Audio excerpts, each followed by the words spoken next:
selamat siang semuanya. Berjumpa lagi bersama saya Engel Hasiman. Pada hari ini kami akan membahas terkait dengan investasi bodong.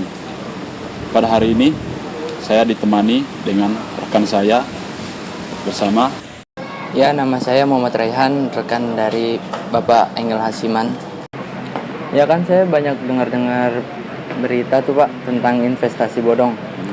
Apakah ini bisa dilaporkan secara pidana maupun digugat secara perdata? Lalu bagaimana penyelesaian di otoritas jasa keuangan?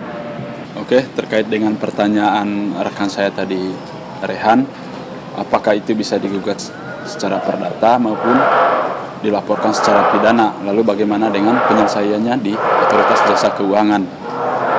Yang pertama saya akan membahas dengan lapor secara pidananya. Jadi lapor secara pidananya ini terlebih dahulu harus ada dulu kerugiannya.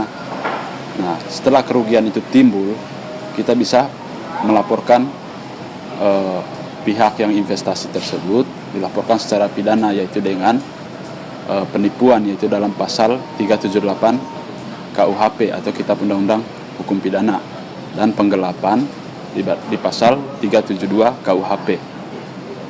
Terus berkaitan dengan apakah bisa digugat secara perdata?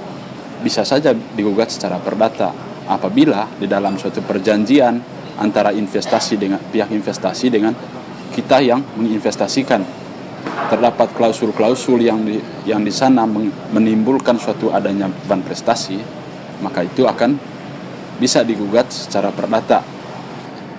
Lalu terkait dengan pertanyaan bagaimana penyelesaian di otoritas jasa keuangan, perlu diketahui bahwa otoritas jasa keuangan itu adalah salah satu lembaga yang mengatur sektor jasa keuangan yang terdiri dari 3 sektor.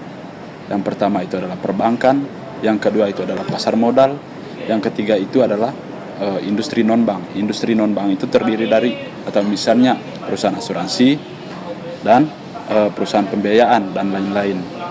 Sepanjang di sektor jasa keuangan, maka otoritas jasa keuangan ini atau OJK melakukan yang namanya pembinaan. Jadi selama ini pembinaan dari otoritas jasa keuangan itu dianggap berhasil atau cukup berhasil terkait dengan adanya investasi ini.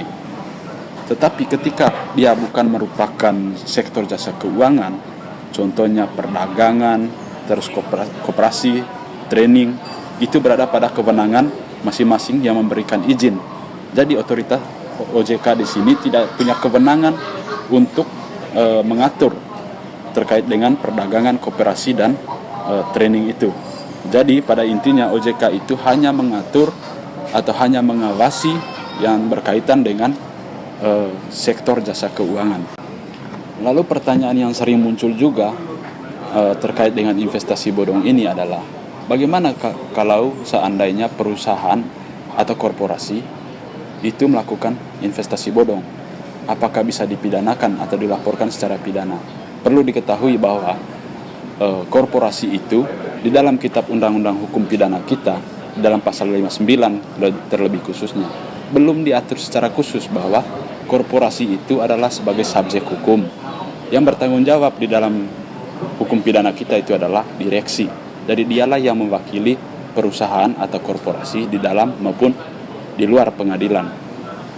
Jadi ketika dengan pertanggungjawaban korporasi ini untuk dimintakan pertanggungjawaban, maka di sini yang bertanggung jawab adalah direksi.